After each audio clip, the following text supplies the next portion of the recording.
Alright guys, Hyundai Kits, pabago-bago ang minor. Tapos matagal bumalik yung RPM. Ayan, binuksan ko na yung turtle body nya.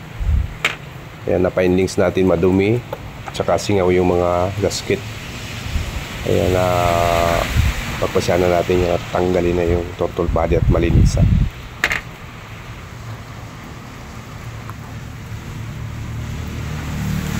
Minsan ang pinagmumula ng pabago-bago ng minor, yung mga singaw na hose. Tapos yung gasket minsan singaw.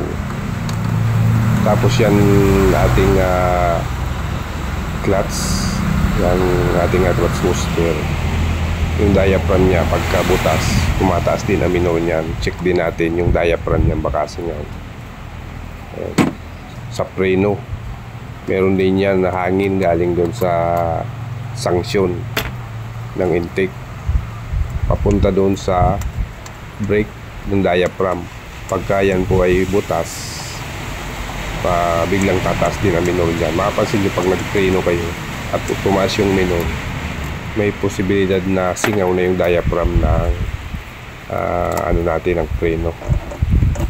Isa rin yan. Tapos yung sa aircon may hose din yan. Pag singaw yan, nagbabago-bago din yung minor.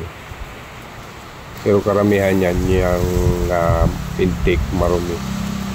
Ayan, napansin natin yan, medyo yan, punit na nga yung gasket. Palitan na yan. Yan, palitan na yan, punit na yan. Kaya pagka minsan matagal bumaba yung RPM, dyan dumadaan yung hangin.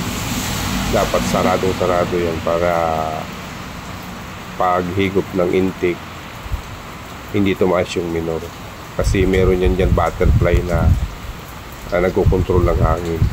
Nakasara yan pagka nakaminor. Ngayon pagka yun ay gasket natin ay mga punit-punit na, doon yan dumadaan yung hangin, kaya magtataka kayo, bigla na lang tumataas yung minor. Yan ang isa sa mga cause kaya nagbabago-bago yung minor. Maraming pinagmumulan yan, minsan sa mga linya ng hose. Kaya maaamoy din pati natin, parang amoy gasolina.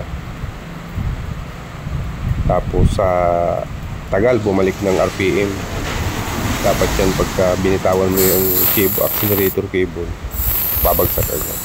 Sinumpit ko yan ng carburetor cleaner. Ayan.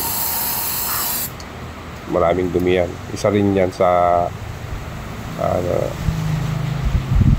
nakakapagpabago ng minor yan. Meron ng mga carbon. Dapat maalis natin yan. Ayan. Binalik na natin yan. Subukan na natin yan at testing. Yan lang, ganyan lang kasimple guys yung paglinis nyo.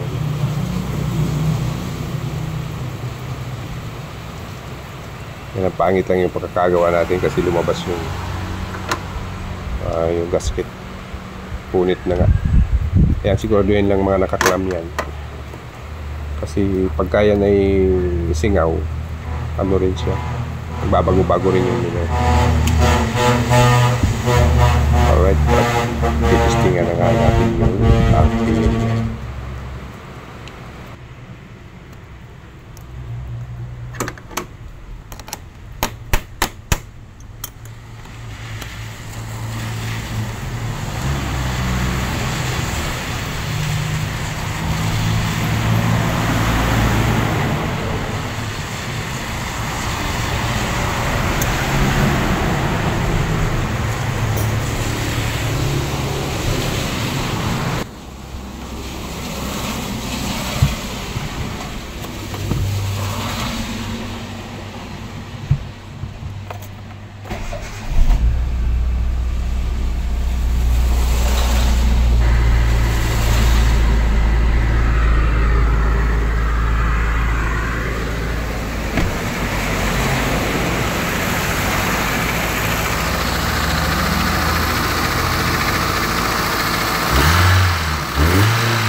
okay na yung RPM, hindi na siya gaano nadidelay, meron na siyang magandang pick up, solido na yung hangin na pumapasok.